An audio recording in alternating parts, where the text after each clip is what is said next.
Assalamualaikum warahmatullahi wabarakatuh. Waalaikumsalam warahmatullahi wabarakatuh. Bismillahirrahmanirrahim. Alhamdulillahi rabbil alamin. Wassalatu wassalamu ala ashrafil anbiya'i wal mursalin, imamil muttaqin, sayyidil ghurril muhajjalin, wa ala alihi wa ashabihil mujahidin at-tahirin, amma ba'du. Saudara-saudara kaum muslimin rahimakumullah, maksud utama daripada diutusnya Rasulullah sallallahu alaihi wasallam ke alam ini tidak lain adalah untuk memperbaiki akhlak manusia.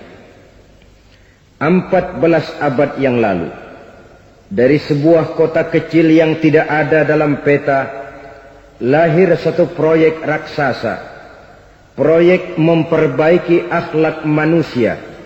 Di tengah-tengah dunia pada ketika itu, Eropa masih biadab, Afrika belum dikenal orang, Asia sungguh sangat terbelakang, dan semenanjung Arabia dari berbagai aspek kehidupannya dikenal sebagai masyarakat jahiliyah.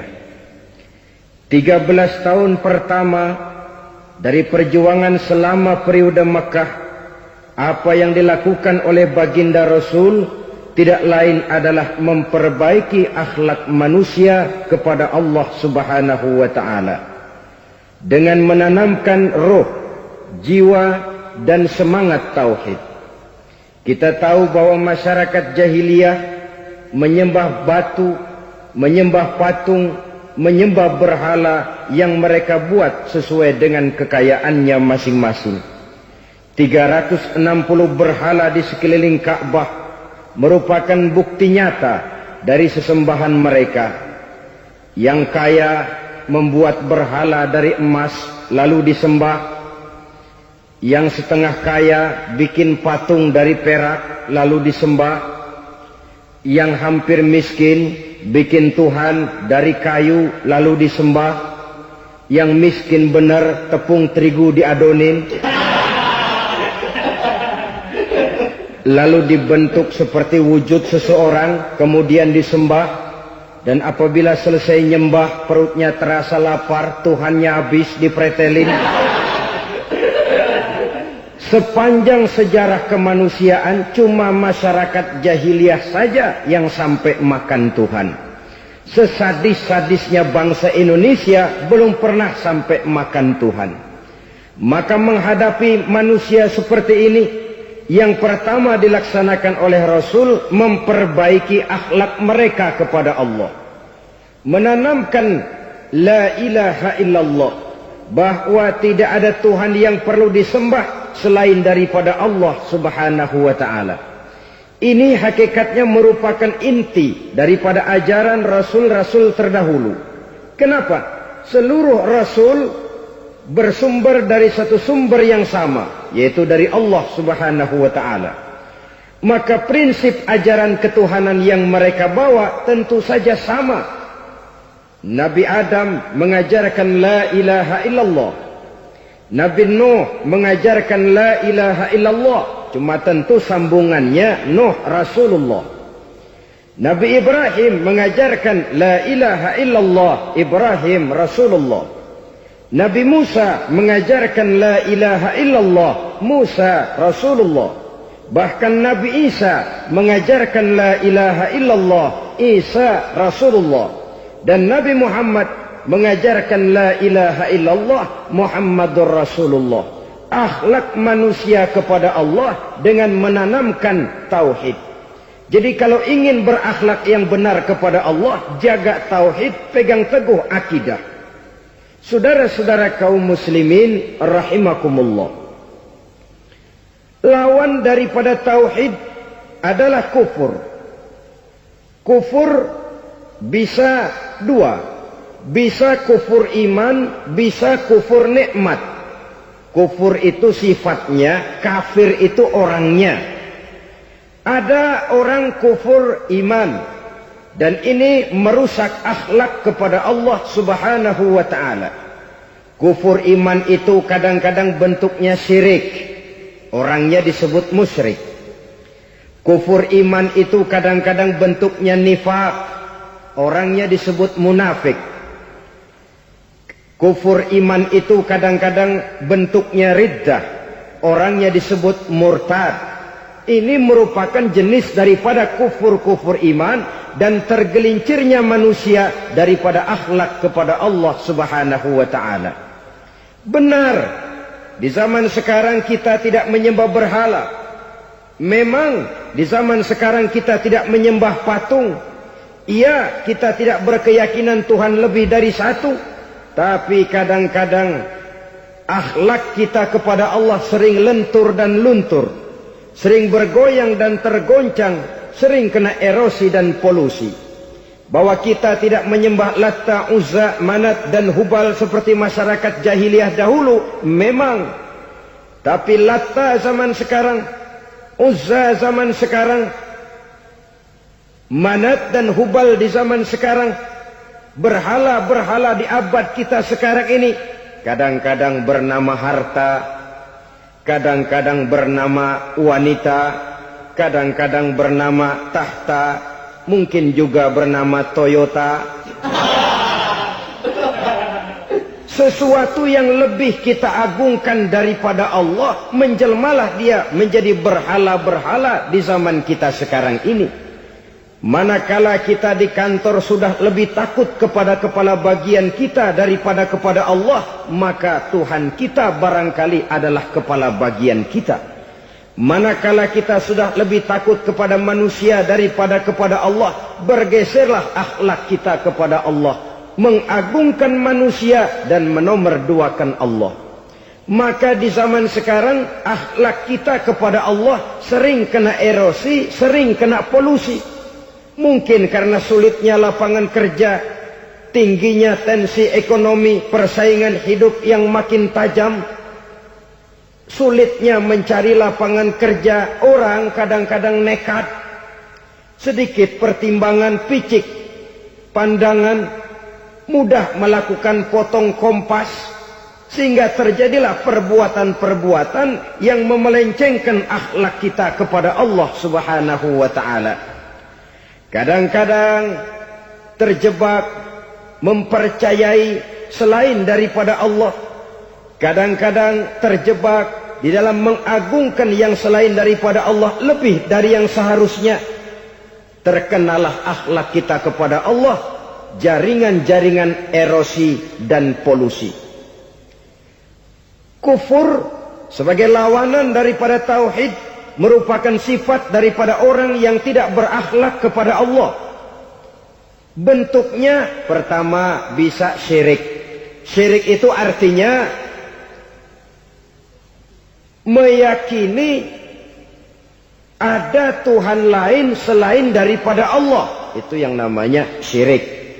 Jadi percaya Tuhan ada, cuman Tuhannya kelebihan. Itu yang disebut syirik, dan itu merupakan cerminan dari akhlak yang rusak kepada Allah Subhanahu wa ta'ala. Berkeyakinan Tuhan lebih dari satu, berkeyakinan bahwa Tuhan itu beranak atau diperanakkan, atau mengagungkan sesuatu sama dengan Allah, atau menjadikan yang selain Allah sebagai tujuan akhir daripada perjalanan kehidupan ini, maka itu sudah terjebak kita dalam musyrik. Dan syirik satu dosa yang tidak berampun. Bahasa kasarnya, yang namanya syirik itu jenis bapak moyangnya dosa. Saudara-saudara, sebab itu saya pesan, kalau memang terpaksa, biasanya yang tinggal di kota-kota besar itu kalau tidak kepengen dosa kan susah. Kalau terpaksa harus bikin dosa, cari yang kecil-kecil saja, yang kira-kira taubatnya gampang. Umpamanya pulang sholat Jumat nukar sendal, umpama,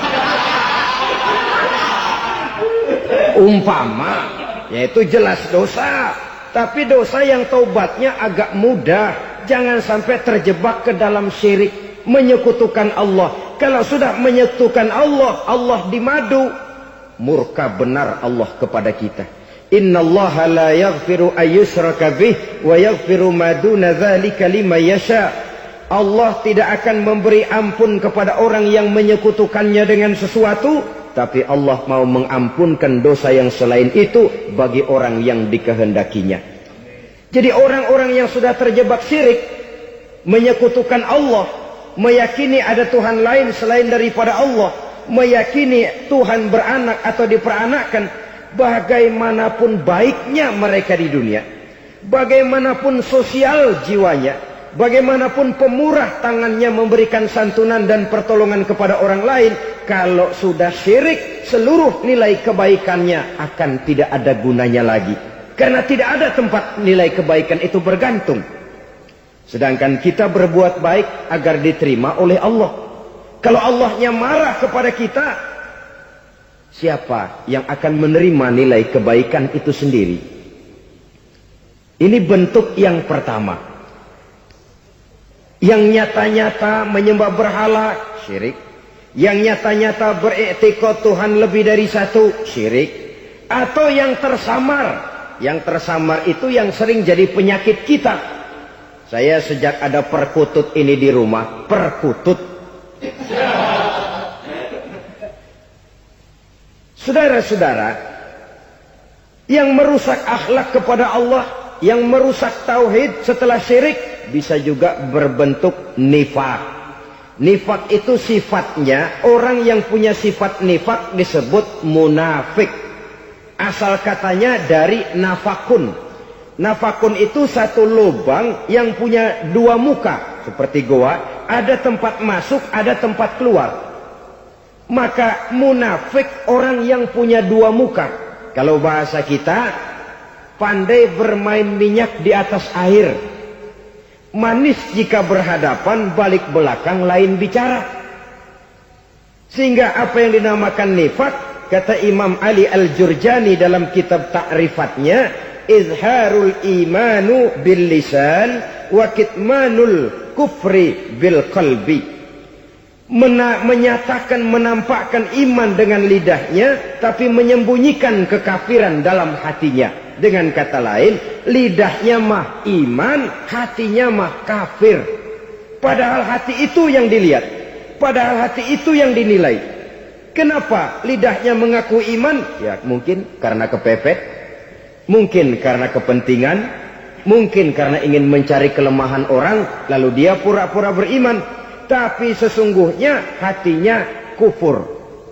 Ini merupakan penyakit munafik. Dan terus terang, menghadapi orang munafik jauh lebih berat daripada menghadapi orang kafir.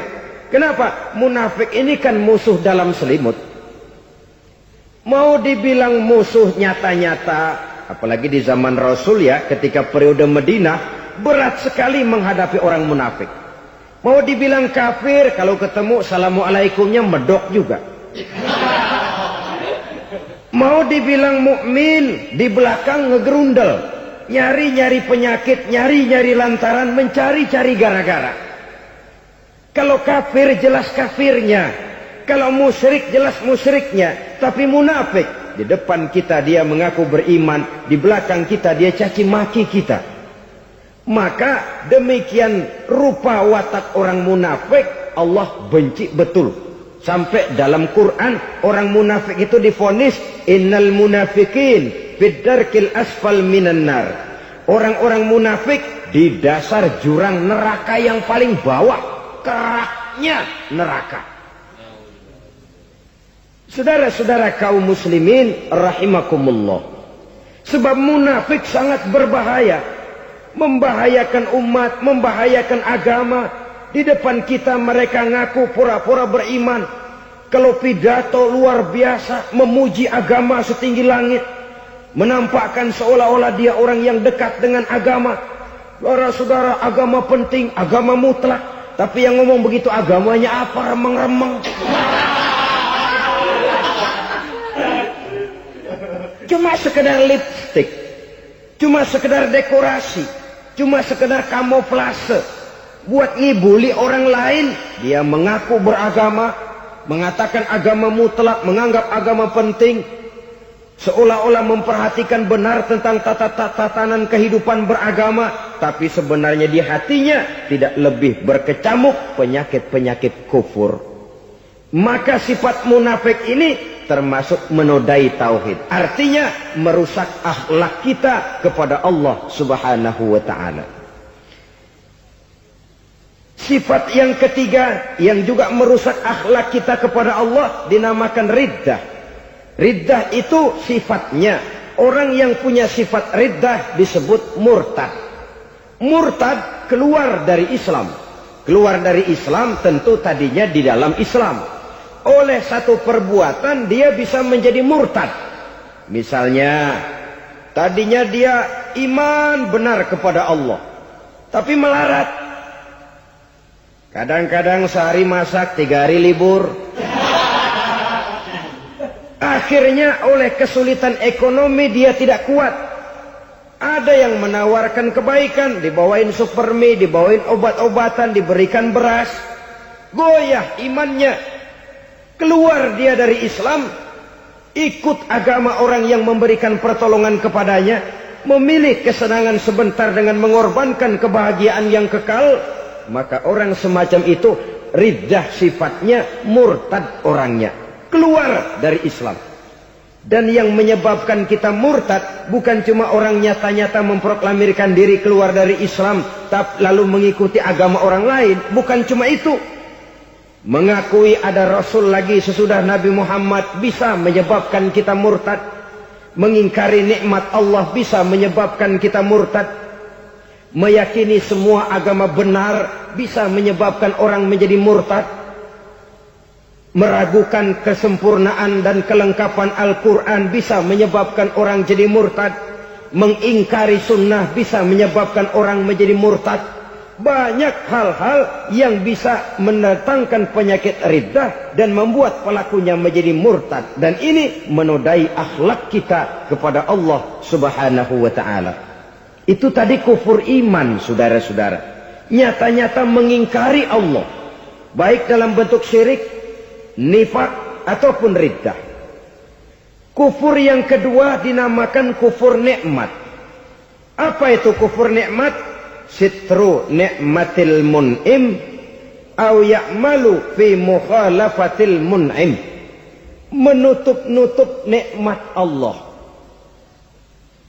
atau melakukan perbuatan yang menentang, bertentangan dengan kehendak yang memberikan nikmat. Jadi kufur nikmat pertama, nutup-nutupin Tuhan. Tuhan jalingin. Duit lu banyak amat, dari mana? Gua kerja. Lalu kerjanya nomor 1. Orang yang berakhlak kepada Allah, dia akan menjawab, kamu uangnya kok banyak, dari mana? Rizki dari Allah. Caranya, saya kerja. Kerja itu cara, rizki itu dari Allah datangnya. Bukankah di zaman sekarang kita sering terpleset? Ini merupakan cerminan dari rapuhnya akhlak kita kepada Allah Subhanahu wa ta'ala. Karena usaha saya memang, karena saya peras keringat banting tulang, tentu. Tapi sadarkah kita bahwa sepanjang yang bisa kita lakukan cuma berusaha, peras keringat banting tulang, pergi pagi pulang sore? Tapi bisakah kita memastikan hasil usaha kita? Apalagi yang paling dekat, misalnya saja yang sungguh-sungguh di luar jangkauan kemampuan kita. Soal rizki, soal jodoh, soal maut. Kitakah yang mengatur? Kitakah yang menentukan? Subhanallah. Manusia sungguh tidak berdaya menghadapi 3 hal paling pokok ini.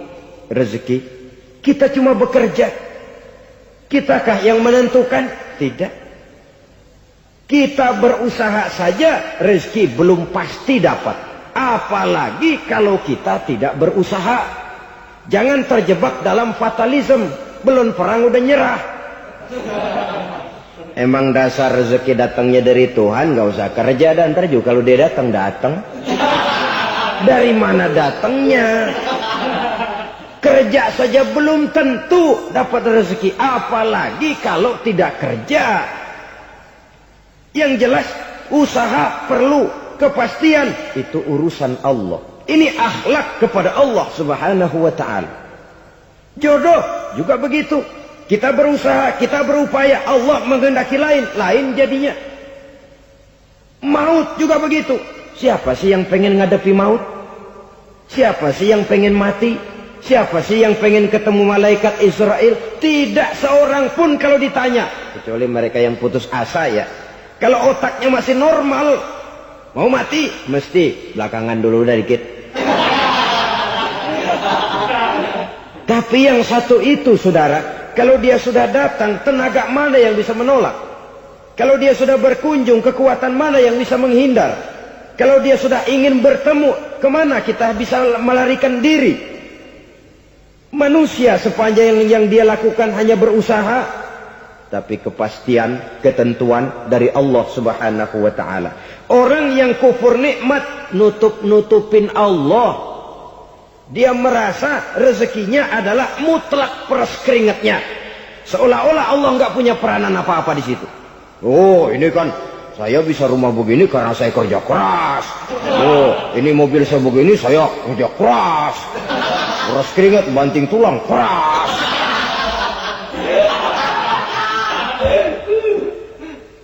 Saudara-saudara kaum muslimin rahimahkumullah.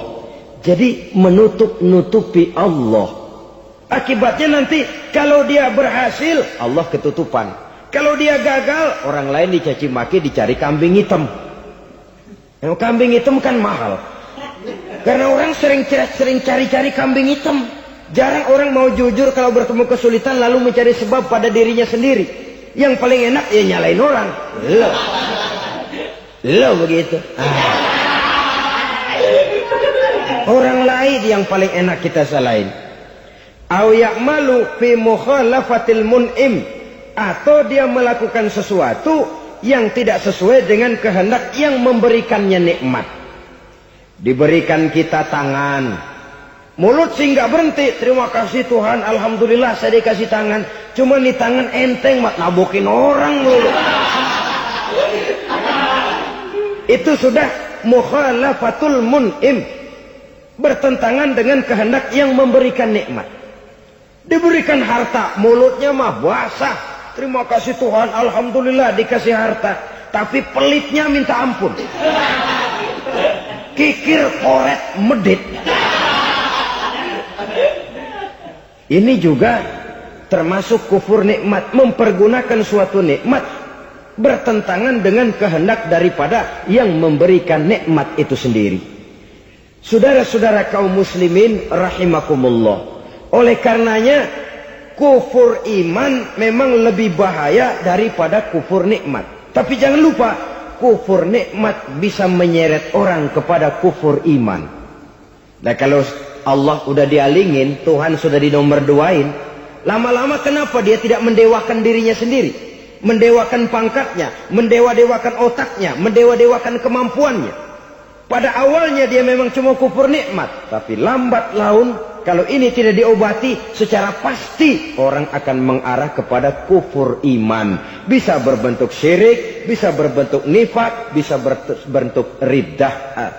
Saudara-saudara, oleh karena itu menjaga akhlak kepada Allah mutlak penting. Sebab apa? Kita tidak berakhlak kepada manusia saja, kita dikucilkan dari pergaulan. Kalau kita tidak berakhlak kepada Allah, dikucilkan oleh Allah. Hadis qudsi menyatakan, man lam yashkur ala na'ma'i wa lam yasbir ala bala'i falyakhruj min tahtis sama'i falyatlub rabban siwaya.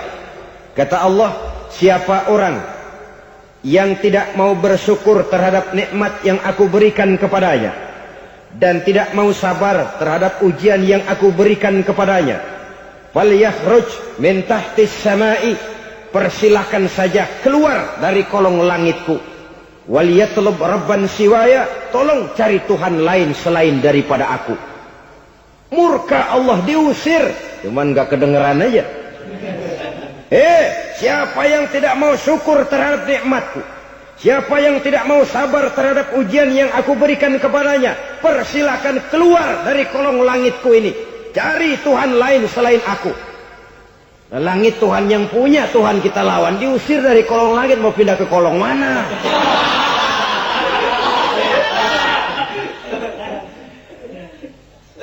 Jadi jangan merasa, kufur nikmat kan enteng. Iya, kelihatannya begitu.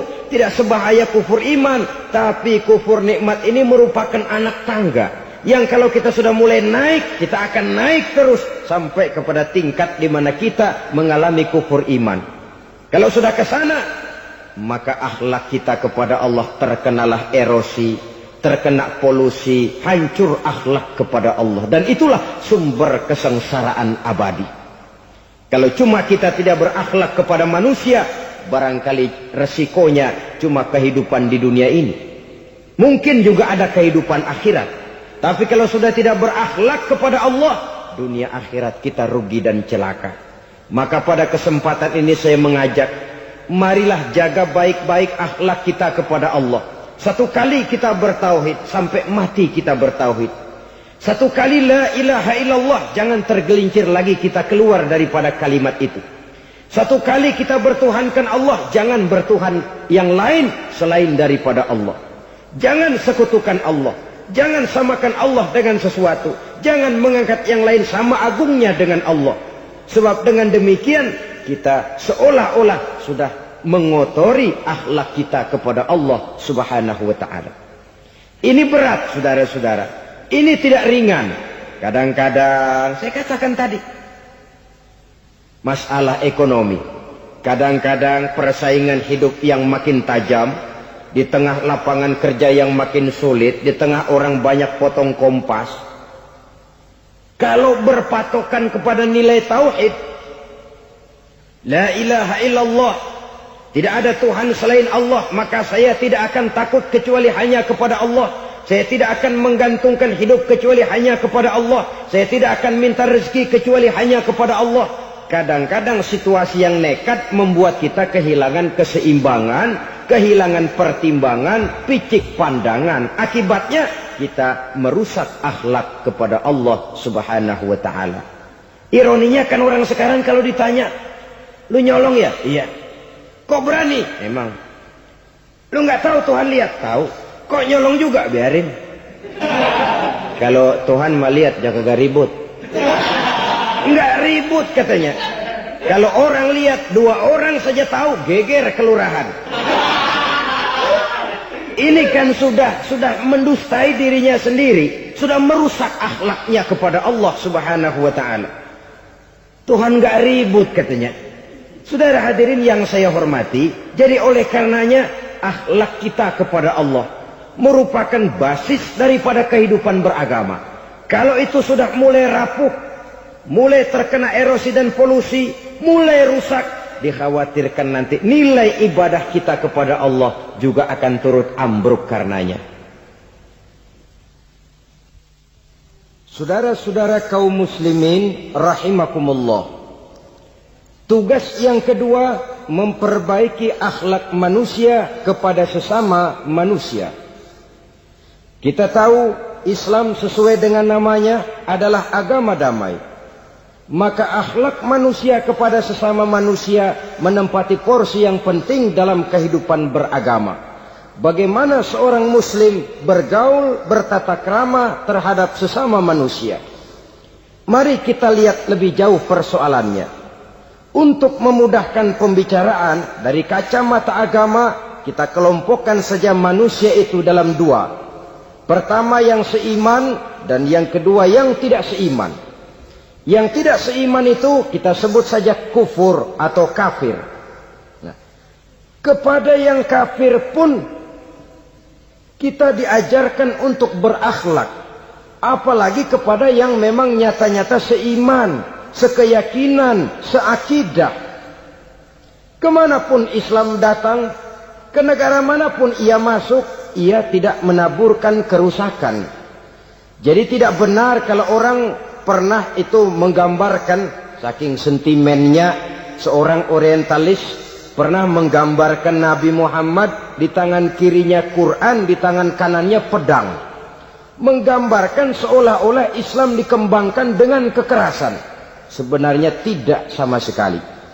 Kalaupun dalam sejarah perkembangan Islam pernah terjadi perang, maka perang dalam Islam sesungguhnya apabila kita amati sejarahnya bukan untuk memaksakan agama. Karena memang agama tidak bisa dipaksakan. Tetapi justru untuk mempertahankan agama dari segala macam hambatan, rintangan, hinaan dan fitnahan. Tapi kemanapun yang jelas Islam masuk, dia tidak pernah membuat kekacauan, kerusuhan ataupun penghancuran. Candi Prambanan bahkan dipugar, gereja-gereja tidak ada yang dihancurkan oleh umat Islam. Kenapa? Islam agama damai. Soal agama, soal lakum dinukum waliyadin. La ikraha fid din, qad tabayyana ar-rusdu minal ghayy. Tidak ada paksaan dalam beragama, sebab nyata yang benar dengan yang tidak benar. Belum pernah ada orang kafir masuk ke perkampungan orang Islam lalu dikejar-kejar, diteriakin kafir, kafir, sunatin.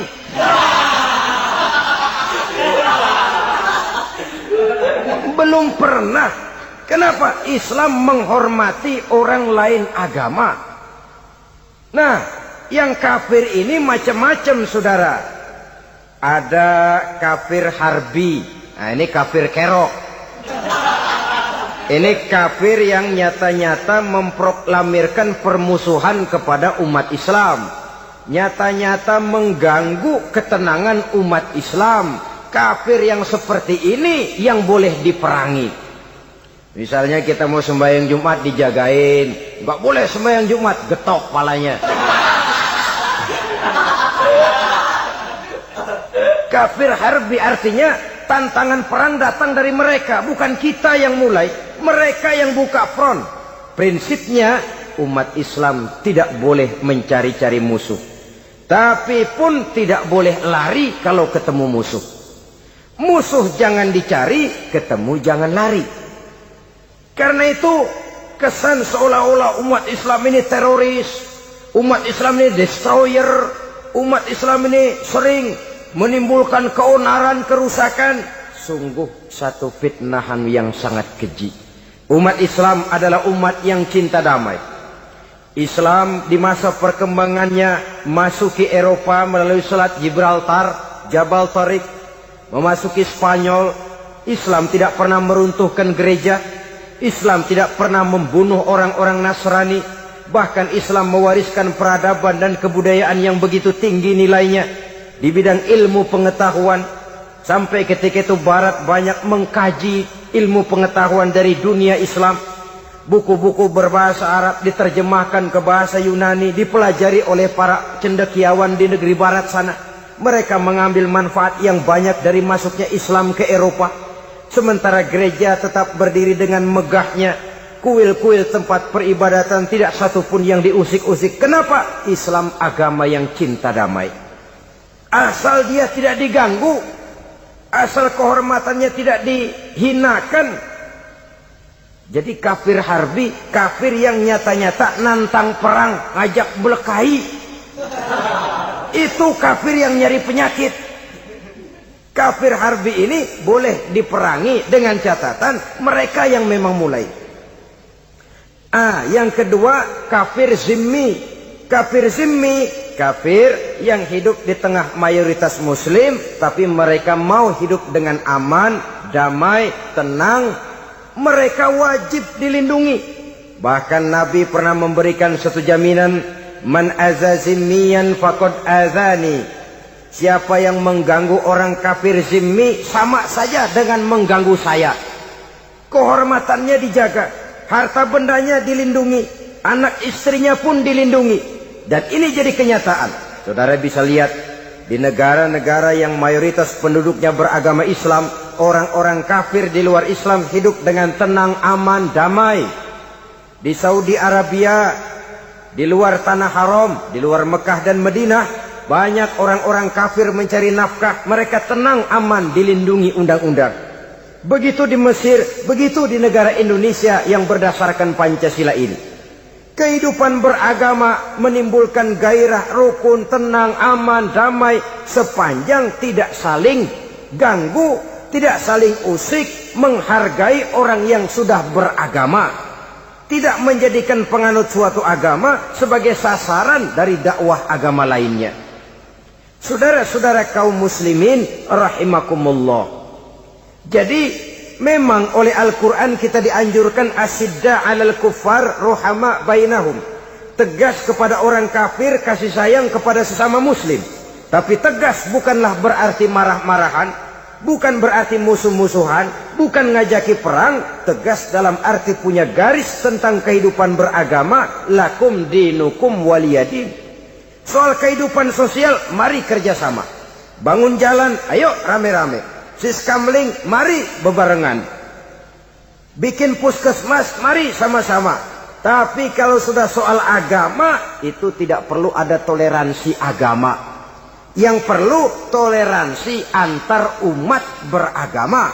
Kalau umatnya mau kerjasama silakan, tapi tidak menyangkut soal ibadah. Jangan kerjasama di bidang ibadah. Itu kerjasama yang salah pasang, saudara-saudara. Sehingga dengan demikian toleransi adalah menyangkut kehidupan antar umat beragama. Sedangkan agama sendiri punya kapling yang nyata. Sehingga dengan demikian tegas kepada orang kafir dalam arti kita punya satu kepribadian. Tidak ngambang. Enggak, lalu kalau ditanya orang, sebenarnya agama lu apa sih? Ah, gua mah gimana musimnya aja. Agama pakai musim kayak rambutan.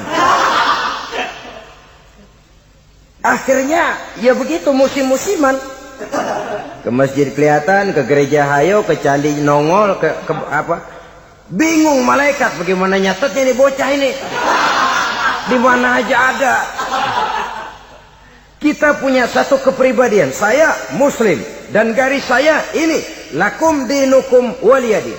Bagi Tuhan persilakan agama Tuhan, bagi kami agama kami. Kami hormati Tuhan, Tuhan hormat kepada kami. Tapi soal agama kaplingnya jelas. Kerjasama, mari urusan muamalah, bidang sosial. Yuk kita siskamling sama-sama dengan orang lain agama. Mari jaga kerukunan, kesatuan, persatuan, kekompakan. Perbaiki jalan yang rusak, mari sama-sama. Mendandani jembatan yang runtuh, mari sama-sama. Tapi sembahyang, kaplingnya lain-lain. Sebab Nabi juga dulu pernah ditawarkan begitu loh sama kafir jahiliyah dulu, Quraisy itu. Sudah Muhammad, sekarang begini saja, kita join aja daripada marah-marahan. Hari ini saya oke menyembah Tuhanmu Allah. Besok gantian kamu menyembah Tuhan kita, Latta, Uzza, Manat dan Hubal. Turun, qul ya ayyuhal kafirun la a'budu ma ta'budun. Soal ibadah kaplingnya jelas, tidak boleh dicampur adukkan. Sebab kalau tidak, kita akan mulai kehilangan identitas diri. Dan disitulah krisis kehidupan keyakinan beragama dimulai. Dari krisis identitas. Hujan gede kan mulainya gerimis dulu. Di mana-mana ya gerimis dulu. Gerimis makin lama makin gede. Kita akan mulai dengan kehilangan identitas diri. Dari sana nanti kita malu mengakui keislaman kita. Kalau orang Islam malu mengakui keislamannya, ini kan ironi, menyedihkan. Ngakui Islamnya saja malu. Menonjolkan keislamannya malu. Tidak ada rasa bangga beragama. Padahal ini modal dasar. Hanyalah dengan rasa bangga beragama kita lalu konsekuen. Bukan bangga yang tidak konsekuen. Wah, pokoknya kan gua kan Islam. Agama yang paling benar. Tapi hidupnya sendiri jauh dari tuntunan Islam. Itu bangga yang tidak beralasan. Bangga yang tidak perlu dibanggakan sebenarnya. Kebanggaan yang membuat kita konsekuen dan dekat dengan kehidupan beragama. Jadi dengan demikian saudara-saudara, kepada non-muslim kita juga harus berakhlak. Bukankah ini sudah dicontohkan oleh Rasul? Bagaimana beliau disambiti orang di Taif, yang menyambiti malah didoakan. Bagaimana Suraqah mau membunuh beliau, malah Suraqah didoakan. Bagaimana Abu Jahal dan Abu Lahab saking mangkalnya. Ini Abu Jahal pernah gali lubang di kamarnya sendiri, di depan tempat tidurnya. Setelah dia gali lubang, ditutupin pakai keraras korma. Lalu dia tarik selimut, belagak meriang. Dia pesan pesuruhnya, bilangin Muhammad, encangnya meriang. pamannya sakit, minta ditengokin. Nabi dengan segala husnuzonnya berangkat nengokin. Abu Jahal dari balik selimut ngintip. Ah, itu dia Muhammad, itu dia tuh. Dia tuh, masuk Dani, masuk. Mulai di jalan, senang Abu Jahal. Ah, terus dah. Begitu ke pelosok, masuk ke lubang, gue pendem terus dah. Memang niatnya mau mencelakakan Nabi. Sudah tinggal beberapa langkah lagi Nabi akan berjalan ke arah lubang itu. Malaikat Jibril ngasih tahu, Muhammad, Abu Jahal pamanmu cuma pura-pura sakit. Di depan tempat tidur itu ada lubang sudah dia gali untuk menjerumuskan kamu. Sudah balik pulang. Balik badan Nabi.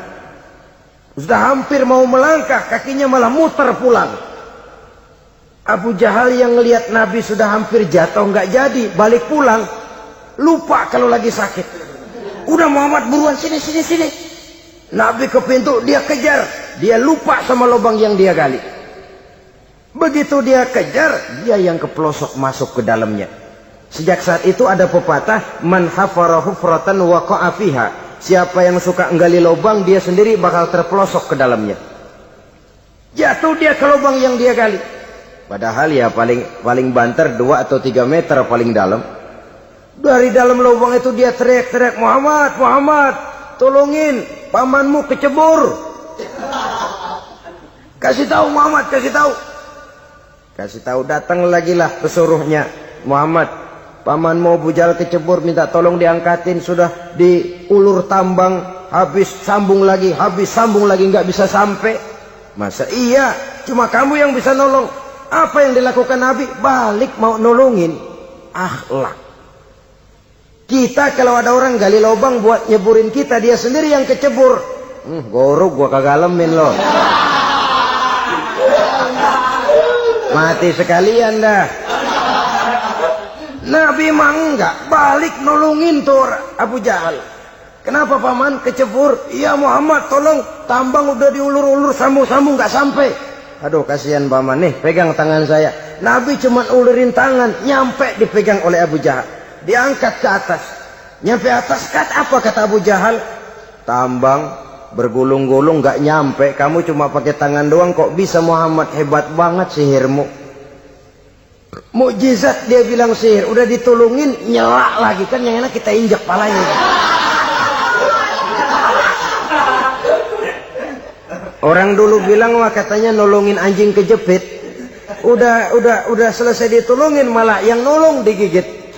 Saudara hadirin yang saya hormati, kepada orang-orang kafir kita harus berakhlak, menghormati mereka, tidak memaksakan satu keyakinan dalam batas-batas yang ditolerir oleh agama, yaitu pada masalah-masalah sosial dan muamalah.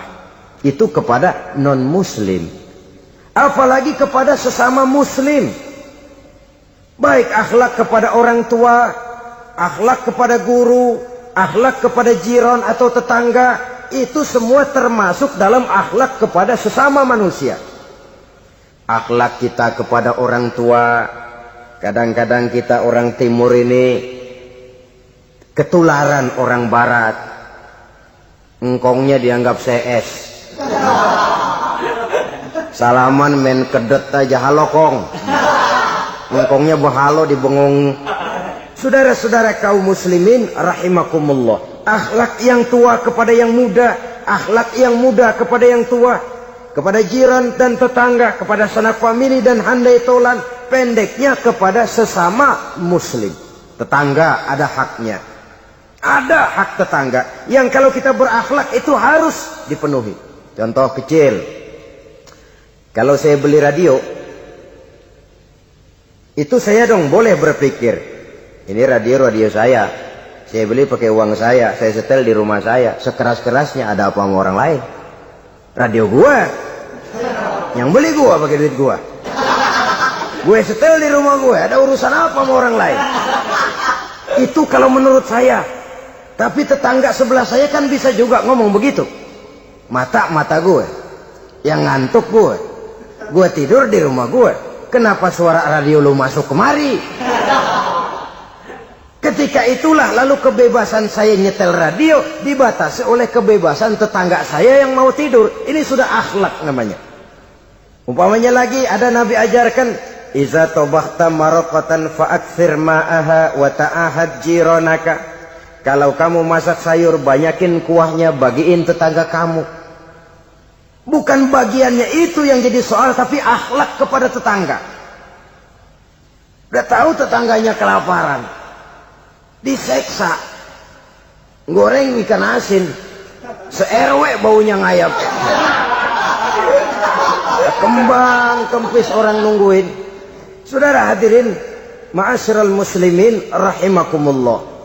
Jadi dengan demikian, kalau sudah kembali kepada orang-orang yang nilai imannya sama dengan kita, apapun organisasinya, apapun baju yang mereka pakai, kaos yang mereka pakai, jaket yang mereka pakai, kalau sudah seakidah, seiman, jaga akhlak kita. Pendapat boleh berbeda, kaos boleh tidak sama, jaket boleh beraneka warna, bendera boleh beragam-ragam, tapi ukhuwah Islamiyah ini utamakan. Adalah lebih baik mencari persamaan dalam kehidupan dan bukan memperbesar perbedaan. Hanyalah dengan mengembangkan nilai-nilai akhlak semacam ini, toleransi tidak hanya diperlukan kepada yang non-muslim, kepada sesama muslim pun toleransi. Artinya apa? Jangan memponis amalan orang lain. Yang usolli, yang tidak usolli, berjalanlah menurut keyakinannya masing-masing. Jangan lalu memponis, itu namanya nggak toleransi. Kamu nggak pakai usolli ya? Enggak. Brengsek. Kamu pakai usolli ya? Iya. Bid'ah. Nah, dua-duanya kagak yang benar. Kalau yang sembahyang kagak benar, bagaimana yang kagak sembahyang? Apa itu yang benar? Toleransi, setuju dengan perbedaan pendapat, jangan memponis amalan orang lain. Karena kita hanya beramal, hak menerima adalah Allah Subhanahu wa ta'ala. Jangan sebentar-bentar mencap, bid'ah, dolalah, finnar, neraka. Kayaknya neraka kapling orang tuanya kali. Gampang bener masukin orang ke neraka. Kita kadang-kadang bisa toleransi dengan orang luar, tapi kepada sesama muslim toleransi tidak sanggup kita adakan. Mengklaim merasa kita yang benar, orang lain salah semua, itu tidak toleransi namanya. Mentang-mentang jadi ustadz, nih satu-satunya ustadz di sini ya, semuanya mesti ngaji kemari. Kalau nggak ngaji kemari, Islamnya kurang tapi benar. Toleransi.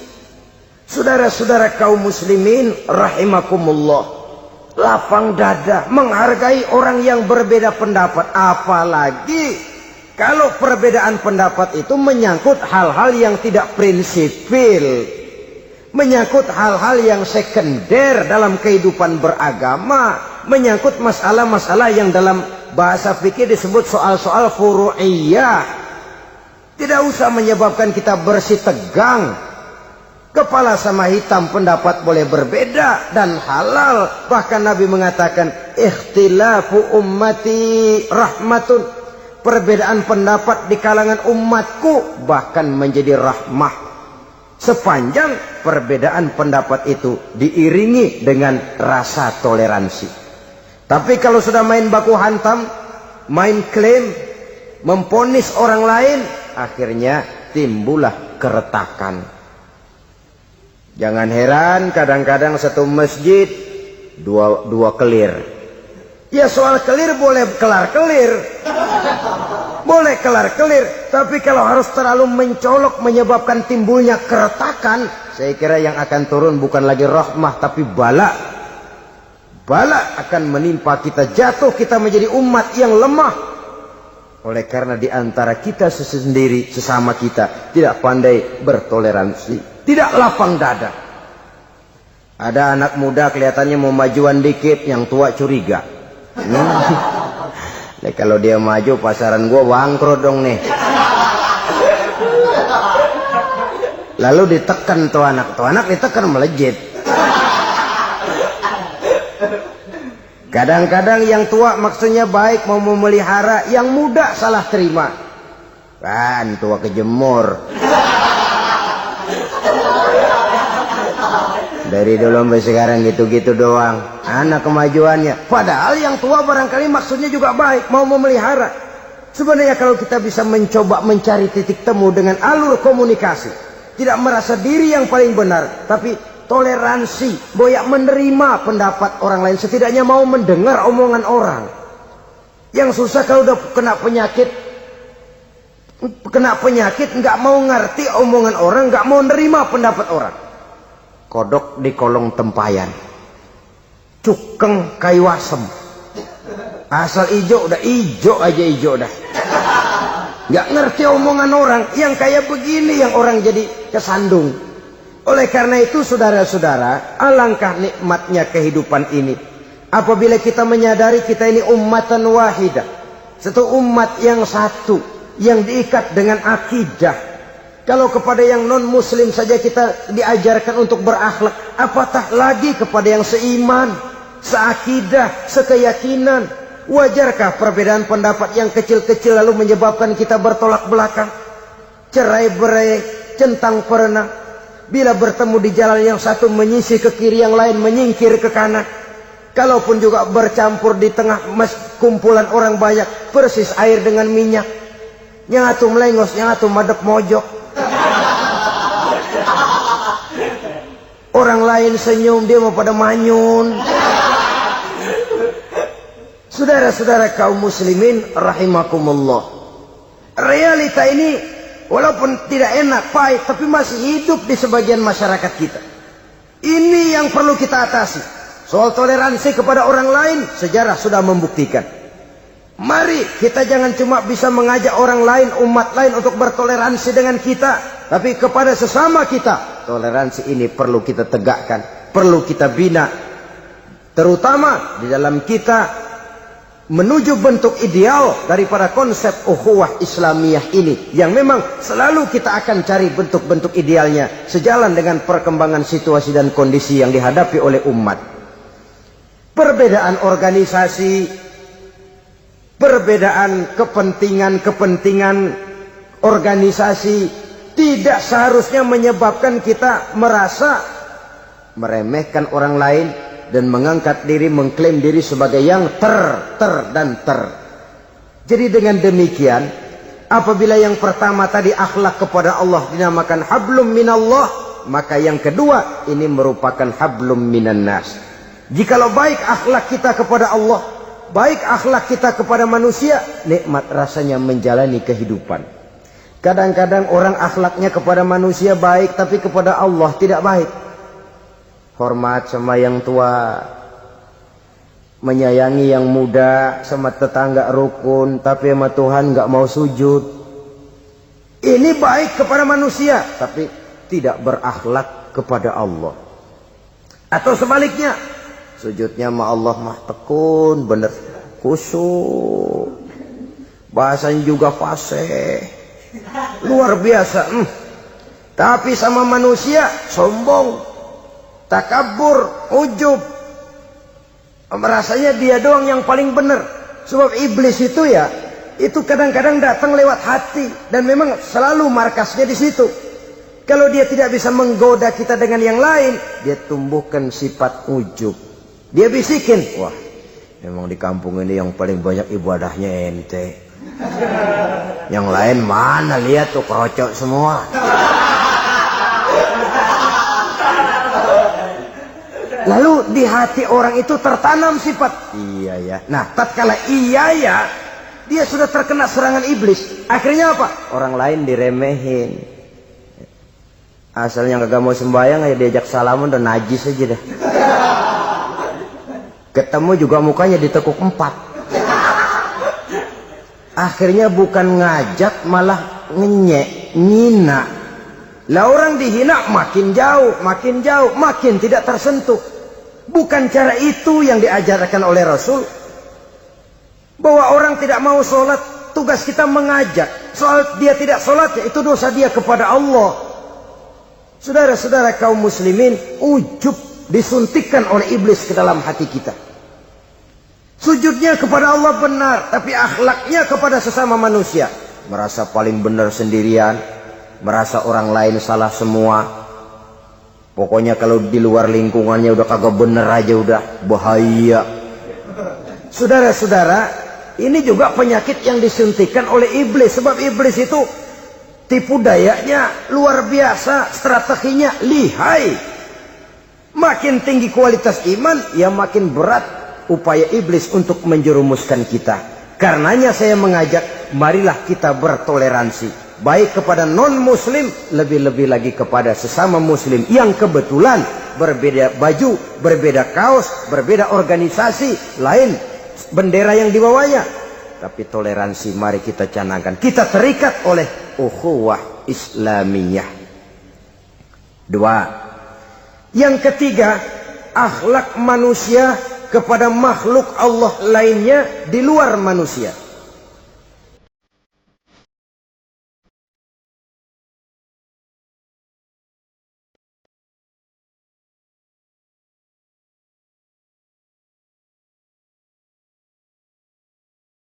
Bemahri panggil jenang tentang hari.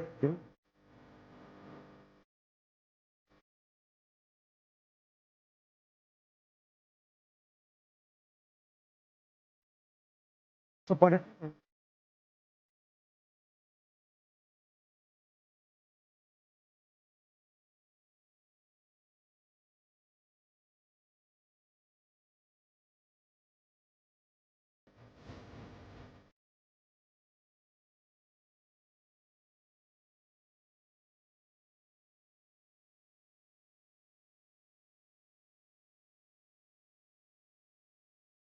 lebih yang dari tinggal.